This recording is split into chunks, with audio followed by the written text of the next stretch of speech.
Well, this is my 1941 Chevy Street Rod project. It started a long time ago.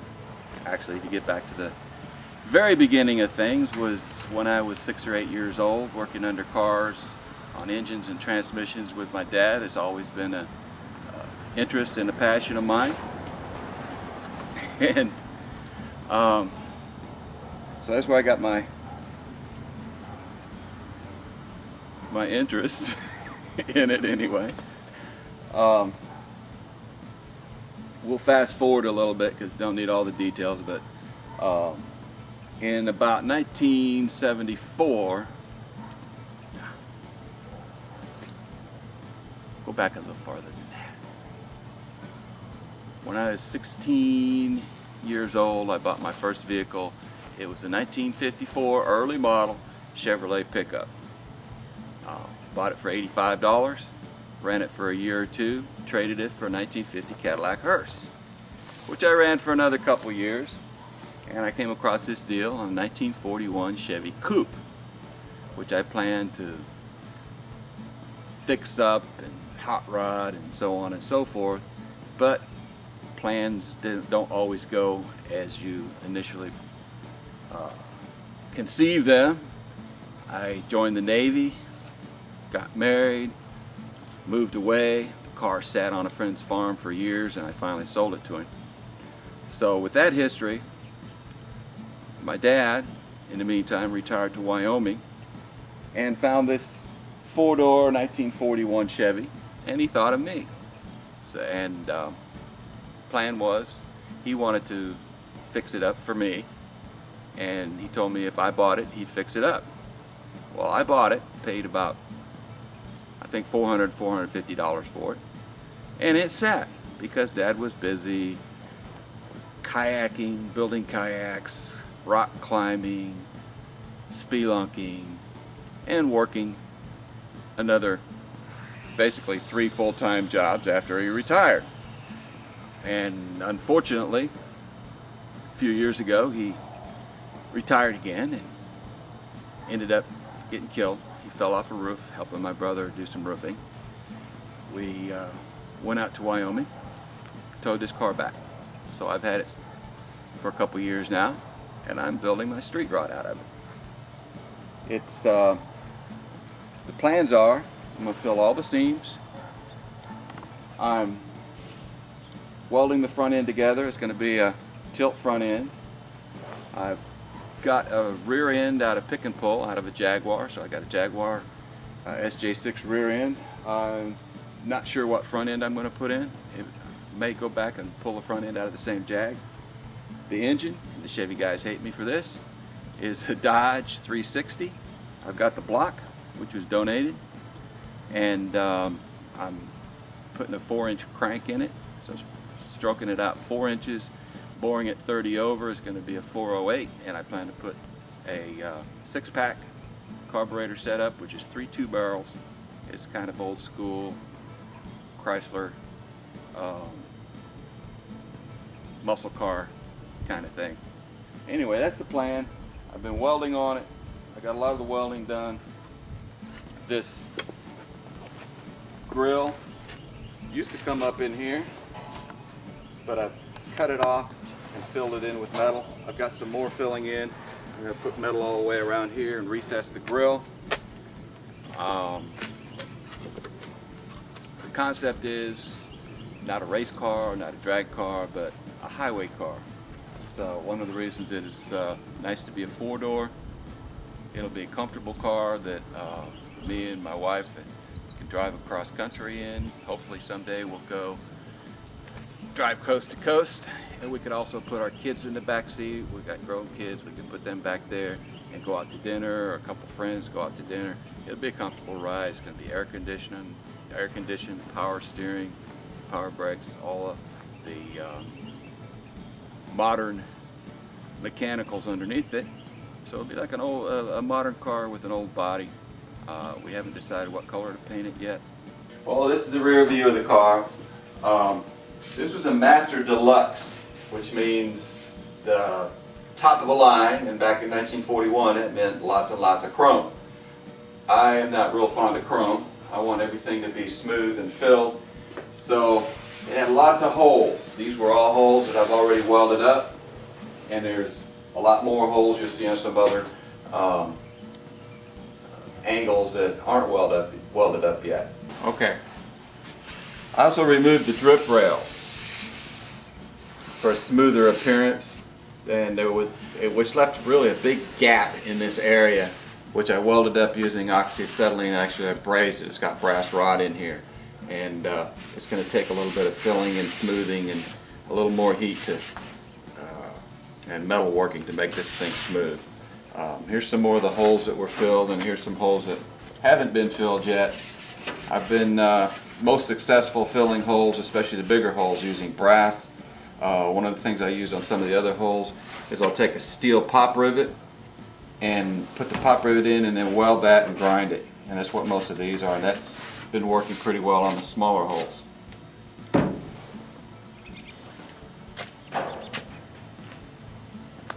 Okay, now I'm going to take the front end off and show you what's underneath. Kind of the plan.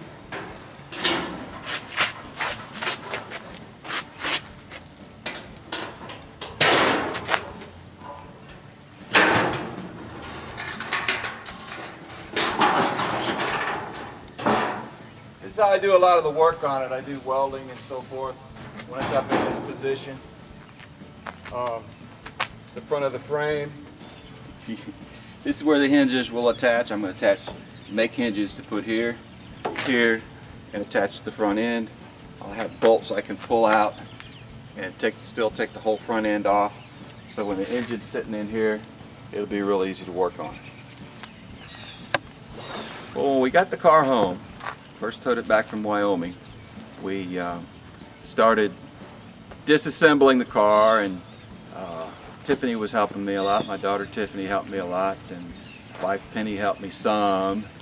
And anyway, we started pulling out the seats, and all of a sudden Tiffany screamed because a mouse popped his head up out of the seat and was looking right at her. So she dropped the seat and started screaming. I probably would have screamed too if I had all of a sudden seen a mouse stick his head up through a hole. I wasn't expecting it. Well, of course. Turns out there was dozens of mice living back in that back seat, and they had about 5 pounds of corn squirreled away in there, and of course all the nasty mice smell and urine and everything else. So that was a big mess, getting rid of the mice. We stomped a few, poisoned a few, and ended up cleaning everything up. The car itself's in pretty good shape because it was in Wyoming for many years, so it doesn't have a lot of rust on it. It's got some where the fenders come together with the body, and it's got some one rocker panel rusted out, and maybe about a nickel size hole through the floorboard. Otherwise pretty solid. As you can see, a lot of surface rust, but we'll be able to take care of that no problem. Well, I towed it home with my little Toyota Tacoma pickup. It happens to have a V6 and a supercharger on it, so I had no problem towing it. It was on a U-Haul trailer with trailer brakes, so that helped me stop no problem. My problem is I tend to go a little fast, even when I'm towing 5,000 pounds, and was going through the mountains, and I hit an interstate bridge at about 70 miles an hour. And just as I got onto the bridge, I noticed, or I saw to my shock, there were holes in the bridge, big potholes, like about this big, and I couldn't slam on the brakes, but I pulled my foot up off the gas and hit that pothole, and I saw the car just rocket back and forth in the trailer behind me like this, and I thought for sure we were gonna crash and burn big time, but we didn't. Luckily we kept going and hung on to it. Got home, backed the trailer with the car on it into the driveway, and to my shock, the trailer ball, the nut had fallen off the trailer ball. It was just sitting on the trailer hitch, and that's how we had come from the Blue Ridge Mountains all the way to Chesapeake, Virginia, with it just sitting there, and I had never even thought to check to make sure that that the bolt hadn't fallen out. I mean, who would have thought it? But anyway, that's a really close call, and lesson learned is you gotta slow down sometimes. Okay. I call this my recycle project because not only is it a recycled old 41 Chevy, of course it's going to have the recycled Chrysler block in it, a Dodge block, and Jaguar rear end, but I'm also recycling some metal. This part right in here used to be recessed. It had a piece of chrome that said Chevrolet, and I filled that with some metal out of an old barbecue grill. It's about 16 gauge, so it was heavy duty enough, and I welded that in. And then this section here, which used to be grill going up through here, I used some metal, and it's really heavy duty. It's at least 12 gauge, maybe 10 gauge, out of a well pump tank. And one of the reasons I used it is because it already had almost the right curvature to put in here, and I cut it and heated it to make the bends in it and welded it in place. But this other section, and probably most of the welding I'm going to do, or metal work I'm going to do with new metal, I bought a sheet of 16 gauge, so I am putting some new metal in it, and I'll probably buy a prefabbed rocker panel for the one that's rusted out. But still, if I can find a way to put that kitchen sink in here. I've got a stainless steel kitchen sink that I might cut up and put it in here somehow, just so I can have everything, including the kitchen sink and part of it. This is an oxygen acetylene welding outfit. It's got a cart to make it portable. This is the oxygen bottle. This is a acetylene bottle. They're both pressurized gases. They go through the hoses, mix in the torch to make fire. You have to have the right pressure and the right combination. Acetylene is a gas that's very flammable. It's actually more flammable than gasoline. And when you mix it with acetylene and a little bit of spark, it can make a very hot fire. You can melt metal, you can braise, you can cut, and do a lot of different things with this type of outfit. Turn the valve on the oxygen on, and then this is the regulator valve, and you regulate the pressure to your torch by turning this handle here. This is acetylene, and you turn this one on by turning this valve and adjusting the pressure to the torch with this handle here. Okay, this is the torch part. It's a Victor torch, which is a very good torch. It's a combination. Right now what I have on it is the cutting tip, cutting to do cutting like cutting on the front end. It comes off.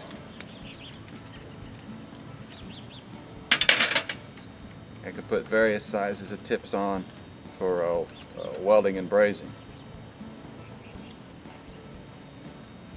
And these are the knobs. This is to turn on and adjust the acetylene, and this one's for the oxygen.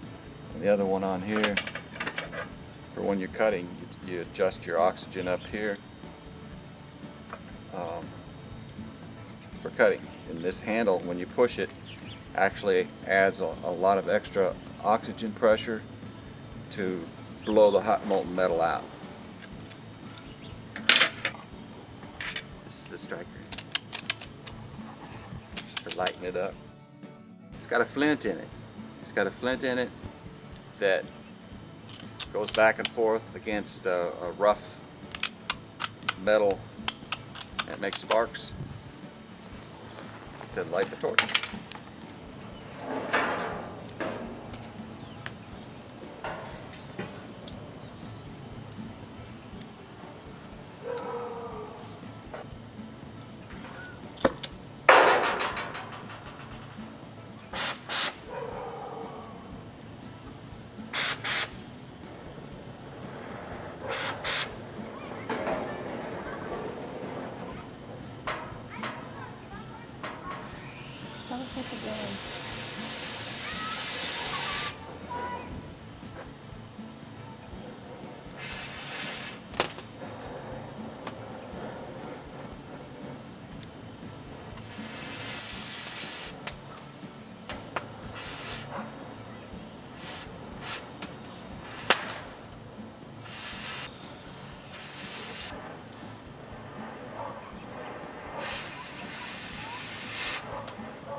Okay, what I just did is I used the cutting torch to cut off the ends of the metal that I had added to the top of the hood.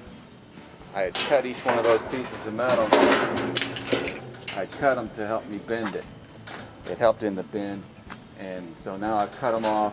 I'm going to add some more metal. It's also going to help me add more metal. I'm going to have to butt that metal up against here.